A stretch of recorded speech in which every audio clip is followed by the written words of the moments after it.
There's a story about a pastor who was invited to preach at a congregation, and when he arrived at the congregation, he was about to stand up and read the scriptures. He was preaching from from the very beginning of Romans, and he looked out into his crowd, and he noticed that there were a large number of African Americans, and he didn't quite know what to do in this situation.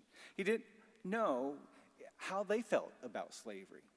So when it came to the scripture that is normally interpreted to be a slave of Jesus Christ, he inserted the alternate word, Paul, a servant of Jesus Christ. After the service, one of the men approached him and said, I was following along in my Bible, but you replaced a word in your reading of the scripture. Why did you do that? The pastor began to explain how that if you look at the original Greek, it can be translated as servant or slave.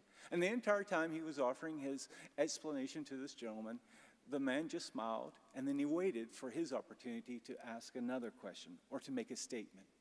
When the pastor was finished, he said, you know what?